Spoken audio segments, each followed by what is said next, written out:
Hi friends, அஸ்ஸலாமு அலைக்கும். Welcome to Raifa kitchen. நம்ம இன்றைக்கி பார்க்க போகிறது முருங்கைக்காய் கிரேவி தாங்க. இந்த முருங்கைக்காய் எல்லாருக்குமே பிடிக்குங்க. இந்த முருங்கைக்காயில் எந்த விதமான ரெசிபி செஞ்சாலுமே டேஸ்ட்டு சூப்பராக இருக்கும். அதுவும் பார்த்திங்கன்னா இப்போ முருங்கைக்காய் சீசன். இந்த சீசனில் கிடைக்கக்கூடிய காய்க்கு டேஸ்ட்டு ரொம்ப அதிகமாகவே இருக்குங்க. காயுமே நல்லா திரட்சியாக இருக்கும், விலையுமே ரொம்ப சீப்பாகவும் இருக்கும். நம்ம வாங்கி தினம் தினம் ஒரு ரெசிபி செஞ்சு சாப்பிடலாங்க. நான் இன்றைக்கி சிம்பிளான முறையில் தான் ஒரு ரெசிபி கொடுத்துருக்கேங்க. இது இட்லி, தோசை, சப்பாத்தி, சாம்பார் சாதம், ரசம் சாதம், வெரைட்டி ரைஸ் இப்படி எல்லாத்துக்கூடயும் வச்சு சாப்பிட்றதுக்கும் சூப்பரான முறையில் இந்த ரெசிபி இருக்கும். கண்டிப்பாக இதை நீங்கள் செஞ்சு பாருங்கள். வீடியோவை ஸ்கிப் பண்ணாமல் பாருங்கள். வாங்க இப்போ நம்ம வீடியோக்குள்ளே போகலாம். முதல்ல நம்ம மசாலா ரெடி பண்ணிடலாம். இதுக்கு பழமான தக்காளியாக 2 பெரிய தக்காளி எடுத்திருக்கேன். 3/4 டீஸ்பூன் அளவுக்கு தனி மிளகாய்த்தூள், 1 டீஸ்பூன் அளவுக்கு மல்லித்தூள், 1/2 டீஸ்பூன் அளவுக்கு கரம் மசாலா தூள் எடுத்திருக்கேன். இப்போ இந்த தக்காளி கூட சேர்த்து அரைக்கணும். இது கூடவே ஒரு 3 டீஸ்பூன் அளவுக்கு தயிர் சேர்த்துக்கோங்க. தயிர் சேர்க்கும்போது இந்த கிரேவியோட டேஸ்ட்டும் நல்லாயிருக்கும், கிரேவியும் நமக்கு அதிகமாக கிடைக்கும். இப்போ இதை நம்ம அரைச்சி எடுத்துகிட்டு வந்துடலாம்.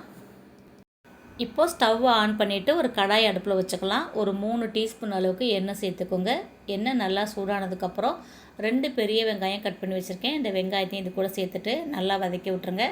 நான் எடுத்திருக்க மசாலா, வெங்காயம், தக்காளிலாம் பார்த்திங்கன்னா 4 முருங்கைக்காய் அளவுக்கு எடுத்திருக்கேன். நீங்கள் எந்த அளவுக்கு முருங்கைக்காய் எடுக்கிறீங்களோ அதுக்கு தகுந்த அளவுக்கு நீங்கள் இந்த மசாலாவை சேர்த்துக்கோங்க. இப்போ வெங்காயம் ஓரளவு வதங்கிடுச்சு. இதில் 1 டீஸ்பூன் அளவுக்கு நம்ம இஞ்சி பூண்டு பேஸ்ட்டு சேர்த்துக்கலாம். சேர்த்துட்டு ஒட்டாத அளவுக்கு வதக்கி விட்டுருங்க. இப்போ இந்த வெங்காயம் சீக்கிரம் வதங்கிறதுக்கு கொஞ்சம் நம்ம உப்பு சேர்த்துக்கிறலாம். கிரேவிக்கு பத்தாலன்னா நம்ம லாஸ்ட்டாகவும் கொஞ்சம் உப்பு சேர்த்துக்கலாம். இப்போ உப்பு சேர்த்துட்டு கொஞ்சம் வதக்கி விட்டுருங்க. இப்போ முருங்கைக்காயெல்லாம் நான் தோல் நார்லாம் எடுத்துகிட்டு கட் பண்ணி வச்சுருக்கேன். அந்த முருங்கைக்காய் இது கூட சேர்த்துருங்க. சேர்த்துட்டு எண்ணெயிலே ஒரு 2 நிமிஷத்துக்கு நல்லா வதக்கி விடுங்க. எண்ணெயில் வதங்கும் போது உங்களுக்கு நல்லா டேஸ்ட்டாக இருக்கும். இப்போ நம்ம எடுத்து வச்சோம் இல்லையா தக்காளி, மசாலா, தயிர் எல்லாம், அதையும் நான் அரைச்சி எடுத்துட்டேன். அதையும் இது கூட சேர்த்துடலாம். சேர்த்துட்டு அடுப்பு கொஞ்சம் சிம்மில் வச்சுக்கோங்க. சிம்மில் வச்சுட்டு இந்த மசாலா, முருங்கைக்காய் இது எல்லாமே சேர்ந்து ஒரு 3 நிமிஷத்துக்கு நல்லா வதங்கி வரட்டும். மூடி போட்டு வச்சுருங்க. கொஞ்சம் மசாலாவோட பச்சை வாடை இந்த எண்ணெயிலே கொஞ்சம் வேகும்போது நல்லாயிருக்கும், டேஸ்ட் நல்லாயிருக்கும். இப்போ நல்லா கலந்து விட்டுட்டு ஒரு மூடி வச்சிடலாம். இதை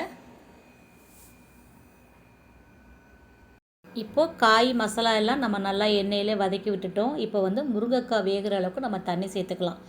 கிரேவி உங்களுக்கு எந்த அளவுக்கு தேவைன்னு பார்த்துட்டு நீங்கள் தண்ணி சேர்த்துக்கோங்க. நீங்கள் சாப்பாடில் போட்டு அப்படியே பிசைஞ்சு சாப்பிட்றதா கொஞ்சம் கிரேவியாக வச்சுக்கிறலாம். ரசம் சாதம், சாம்பார் சாதத்துக்கு தொட்டு சாப்பிட்றீங்கன்னா நல்லா திக்காகவே வச்சுக்கோங்க, சூப்பராக இருக்கும். கொஞ்சம் உப்பு பத்தலாம் நான் சேர்த்துக்கிட்டேன். சேர்த்துட்டு கொஞ்சம் தண்ணியும் சேர்த்துட்டு நல்லா கலந்து விட்டுட்டு மூடி போட்டு நல்லா கொதிக்க விட்டுருங்க. நல்லா காய் வெந்ததுக்கப்புறம் நம்ம இறக்கிடலாம். இதை பார்த்திங்கன்னா அப்படியே நீங்கள் சாப்பாட்டில் போட்டு சாப்பிட்றதுக்கும் தொட்டு சாப்பிட்றதுக்குமே இந்த கிரேவி நல்லாயிருக்கும். உங்களுக்கு இன்னும் கொஞ்சம் கிரேவி மசாலாவாக வேணும்னு நினச்சிங்கன்னா நீங்கள் கொஞ்சமாக தேங்காய் அரைச்சி சேர்த்துக்கலாங்க. நான் இன்றைக்கி தேங்காய் தான் சேர்க்க போகிறேன். பாருங்கள், இப்போ இந்தளவுக்கு ஸ்டவ் ஆஃப் பண்ணிட்டு இறக்குறதா நீங்கள் இறக்கிக்கோங்க. கிரேவி பதம் கரெக்டாக இருக்குது. முருங்கைக்காய் நல்லா வெந்திருக்கு. இப்படியே நீங்கள் சாப்பிட்றதுக்கு நல்லாயிருக்கும். ஆனால் நான் ஒரே ஒரு சில்லு அளவுக்கு தேங்காய் பத்தை மட்டும் அரைச்சிட்டு சேர்க்க போகிறேங்க.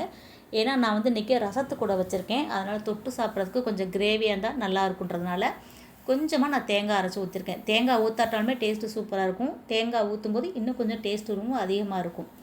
இப்போ இதை கலந்து விட்டுட்டு அடுப்பு சிம்மில் வச்சுருங்க. ஒரு 5 நிமிஷத்துக்கு அப்புறம் நல்லா எண்ணெய் பிரிஞ்சு வந்ததுக்கப்புறம் நீங்கள் கொத்தமல்லி தழை தூவிட்டு இறக்கிடலாங்க. அது வரைக்குமே அடுப்பை சிம்மில் வச்சுக்கோங்க. இதே மாதிரி முருங்கைக்காய் வச்சு நிறையா ரெசிபி, புளிக்குழம்பு, சாம்பார், கிரேவி, தொக்கு, இந்த மாதிரி நிறையா ரெசிபி நம்ம சேனலில் இருக்குது. முருங்கைக்கீரை வச்சுமே நிறையா ரெசிபி நம்ம சேனலில் இருக்குதுங்க. முருங்கைக்கீரை பொடி, முருங்கைக்கீரை கடையல், கூட்டு, இந்த மாதிரி நிறைய ரெசிபி கொடுத்துருக்கேன். நான் தனியாக ப்ளேலிஸ்ட்டே கொடுத்துருக்கேன். முருங்கைக்காய் ரெசிபி, முருங்கைக்கீரை ரெசிபின்னு சொல்லிட்டு உங்களுக்கு ரெசிபி தேவைப்படுறவங்க ப்ளேலிஸ்ட் செக் பண்ணி பாருங்கள். டிஸ்கிரிப்ஷன் பாக்ஸ்லையுமே நான் அதோட லிங்க் கொடுக்குறேன். இப்போ கிரேவி ரெடி ஆகிடுச்சு. கொத்தமல்லி தழை தூவிட்டு அப்படியே ஸ்டவ் ஆஃப் பண்ணிடலாம். அவ்வளோதாங்க. சுவையான முருங்கைக்காய் கிரேவி எப்படி செய்கிறதுன்னு பார்த்துட்டோம். இது சாப்பாடு, சப்பாத்தி, இட்லி, தோசை எல்லாத்துக்குமே தொட்டு சாப்பிட்றதுக்கு ரொம்ப ரொம்ப சூப்பராக இருக்கும். கண்டிப்பாக நீங்களும் இதே மாதிரி செஞ்சு பாருங்கள். செஞ்சு பார்த்துட்டு எப்படி இருக்குன்னு சொல்லுங்கள். இந்த வீடியோ பிடிச்சிருந்துச்சுன்னா லைக் பண்ணிவிட்டு நிறையா ஷேர் பண்ணிவிடுங்க. நீங்கள் லைக் பண்ணி கமெண்ட் பண்ணுற மாதிரி இப்போ கமெண்ட் பாக்ஸில் ஹைப்னு ஒரு ஆப்ஷன் கொடுத்துருக்காங்க. வீடியோ பிடிச்சிருந்துச்சுன்னா வீடியோக்கான ஹைப்பே மறக்காமல் கொடுத்துருங்க. சேனலை சப்ஸ்கிரைப் பண்ணாமல் பார்த்துக்கிட்டு இருந்தீங்கன்னா அப்படியே சப்ஸ்கிரைப் பண்ணிவிடுங்க. இன்ஷா அல்லாஹ் இன்னொரு வீடியோவில் பார்க்கலாம். Bye friends. अस्सलाम वालेकुम।